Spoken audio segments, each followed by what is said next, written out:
E aí, pessoal? Hoje o papo é sério e vai direto ao ponto. Vamos mergulhar numa decisão do STJ que mexe com o planejamento patrimonial de muita gente, o tema 1371. Vamos entender de vez o que isso muda na hora de lidar com heranças e doações aqui no Brasil. Ok, vamos começar com a pergunta de US$ 1 milhão, a que deu origem a toda essa discussão.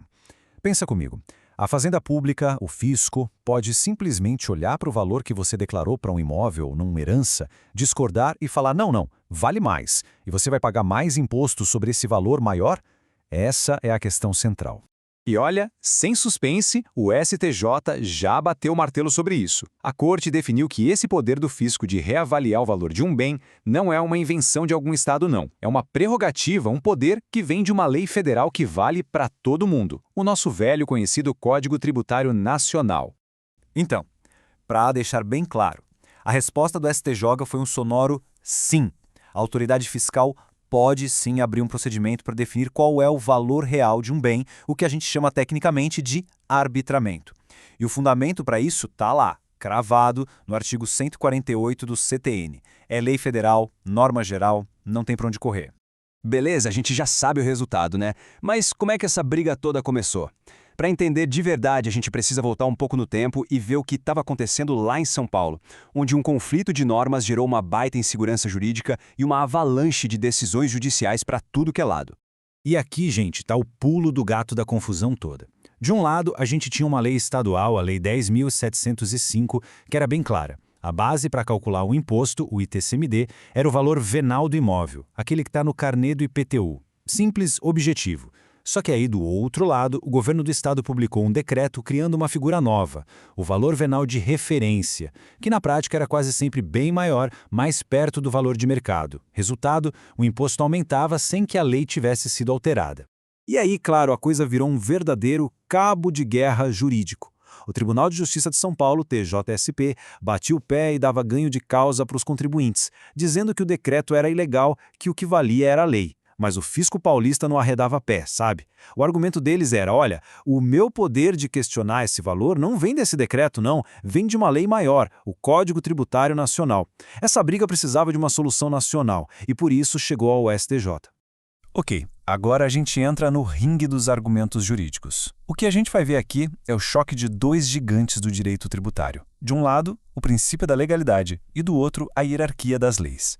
Mas antes de avançar, a gente precisa entender um conceito-chave. O que diabos é esse tal de arbitramento fiscal?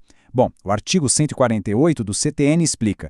É o poder e também o dever da autoridade fiscal de estabelecer o valor de um bem. Mas atenção, não é a qualquer hora. Só em duas situações bem específicas, quando a declaração de quem paga o imposto não diz nada sobre o valor ou quando essa declaração, nas palavras da lei, não merecer fé, ou seja, parece estar furada.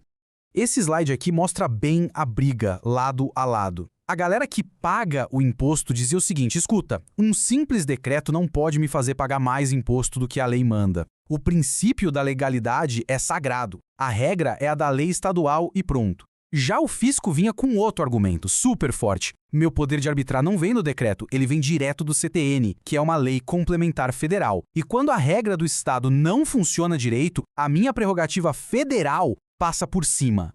Certo.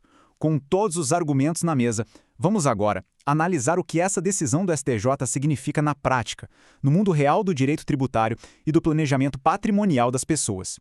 E aqui está o texto preto no branco da tese que o STJ firmou para todo o Brasil. A Corte não deixou margem para dúvida. O poder de arbitrar o valor vem direto do Código Tributário Nacional. Isso significa que é uma norma geral que tem que ser aplicada em todo o território nacional. Não é uma opção que um Estado pode simplesmente escolher ignorar, sabe? Certo, então o fisco tem esse poder. Mas isso quer dizer que ele virou o dono da verdade? Que pode sair por aí reavaliando o que bem entender, do jeito que quiser? Opa, calma lá.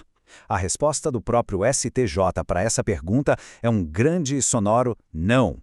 E esse, na minha opinião, é o ponto mais importante de toda a decisão. O STJ não deu carta branca para o fisco, muito pelo contrário. Ele colocou 4 limites bem claros. Primeiro, o arbitramento é excepcional. Só pode acontecer se a declaração tiver problema.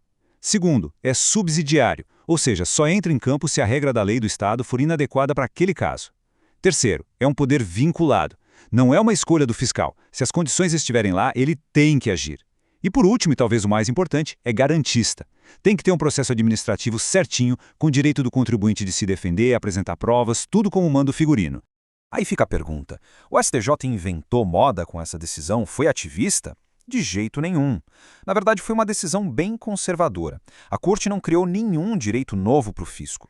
Ela só olhou para uma regra que já existe no nosso Código Tributário desde 1966 e falou, pessoal, isso aqui vale e tem que ser aplicado em todo lugar. A prioridade foi colocar a ordem na casa, garantir segurança jurídica e uniformidade para o país inteiro. Ok, vamos amarrar as pontas. O que na prática muda a partir de agora? Quais são os alertas e as consequências dessa decisão para quem paga imposto e para quem advoga nessa área? Os pontos-chave são bem diretos. Primeiro, acaba a bagunça. A regra agora é uma só para o Brasil inteiro. Segundo, fica confirmado que o CTN, como norma federal, dá as cartas nesse assunto. Terceiro, a responsabilidade de quem declara o valor dos bens aumenta, e muito. Quarto, sim, o fisco pode questionar, mas não de qualquer jeito, tem que seguir um processo com regras claras e direito de defesa. E por fim, o impacto no planejamento de sucessão e de patrimônio é gigantesco e imediato. Isso tudo leva a gente para uma reflexão final, que talvez seja a mais importante para todos nós. Com essa certeza jurídica que o STJ trouxe, declarar o valor de um bem numa doação ou no inventário não é mais só preencher um formulário. A pergunta que fica no ar é: como é que essa decisão vai redesenhar a forma como famílias e empresas planejam a sucessão dos seus bens daqui para frente? Pois é, uma única decisão técnica pode mudar muita coisa na vida real, não é mesmo? Se você curtiu essa análise mais a fundo do tema 1371, já sabe, se inscreve aí no canal para não perder as próximas e deixa aquele like para fortalecer nosso trabalho. A gente se vê!